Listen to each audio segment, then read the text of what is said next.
And out front here with me now in Tel Aviv, Eyal Hulata. He is the former Israeli National Security Advisor, served 23 years in the Israeli intelligence agency Mossad.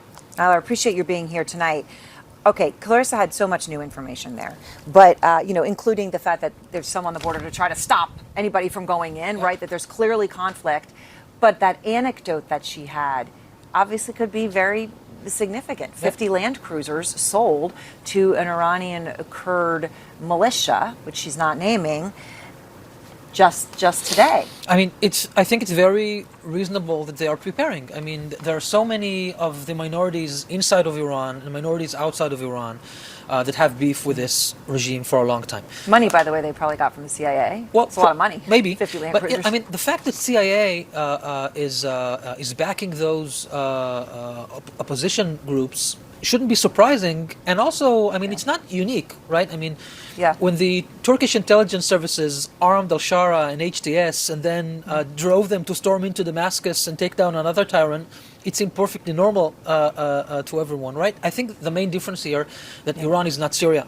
The size of Iran is much larger, and the strength and the amount of capabilities that IRGC and all the other forces in Iran have. The state is strong. Yes, it's strong. So they can definitely draw attention from the central regime in Tehran, and I think that there is a lot of I can understand why this is welcome if you try to fracture the regime. By the way, it's not only Kurdistan. President Aliyev of Azerbaijan has threatened to engage because of the attacking here. So Iran is surrounded by all of these groups that can take a lot of attention to the periphery, which can help actually the people of Iran to rise up. So you're putting a lot of context on it. Some of the initial framing of this was a bit more simplistic, shall I say. It was they're going to arm, that they've been arming for a while, actually, Iranian Kurds inside Iran, that basically they've got stashes of weapons in their attics. Yep. And in Iraqi Kurdistan, they are, getting these troops together, and then they're going to go in, and suddenly you're going to have an uprising. And it's going to spread from there through the country and topple the regime. Yeah. That's a way oversimplification, I think so. obviously. I mean, yes, I think so. I mean, I think what we can see, and I think we definitely are going to see more in this. We'll see things happening in the Kurdistan areas of Iran.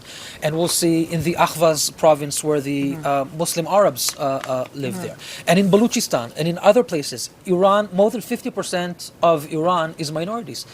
And most of them have a lot to retribute to this regime that have been pushing them for so long. So I think that all of these components will need to play out. Not necessarily in a week or two or three or four, but I think over time, this is what any attempt of the regime to continue to try to control Iran, this is what they'll have to face. Okay, so now something that I shared at the top of the program, which is the IDF saying that Israel is moving to what they're calling the quote-unquote next phase of the war, and that there would be surprises. All right, obviously you've been, in Mossad for 23 years, you're National Security Advisor. If you knew exactly what the surprises were, you wouldn't tell me. But it was, but what is your surprises? Yeah, then they wouldn't be surprises, as Ronan said. But what sort of thing fits in that? I mean, we've seen thousands of bombs dropped. We hear about B-2 bombers. We hear about 2,000-pound munitions. You've already taken out all of the leadership that was there. I mean, there are obviously but some of the key leadership, much of it. So then what's a surprise? What even qualifies as one in your mind if I think what we need, the way I would try to think about this is that I'm sure that both in Washington and in Jerusalem, everyone is thinking how to get this regime off balance. What would make them either not just surprised by way of just substance, but to get them off, lose your footing, get them really off guard, distract them from the things they need to do, because at the moment they are firing less and less missiles here. I mean, I'm sure you felt this today, right? They are firing. Hezbollah is not able to fire at Israel the way they are, and also in the region, by and large, Iran seems like they are losing their momentum in what they're able to do. As was said by Ronan, and I completely agree, it doesn't mean that they don't have enough strength to hold on the people itself to make sure that there is no inside of Iran, to make sure that there won't be any protest.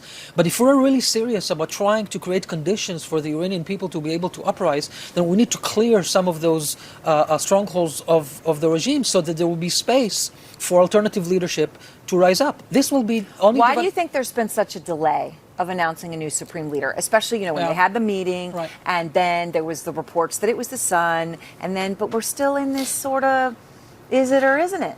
So, yeah, And it's been days. Yeah, it's been days, and it might take longer. And I think that there is a serious debate within Iran about this, because let's just try to understand what they're doing. This is a revolutionary regime that came after a monarchy.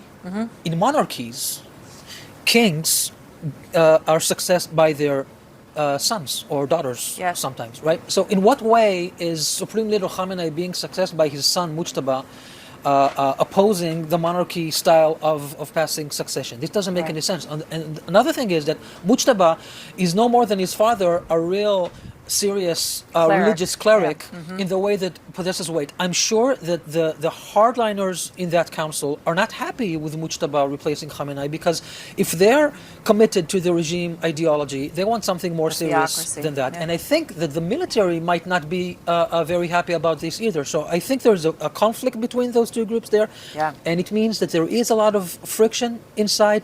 There are fractures within. I definitely think they're weaker than we all believe. All right. Eyal, thank you very much. Good to see you tonight. And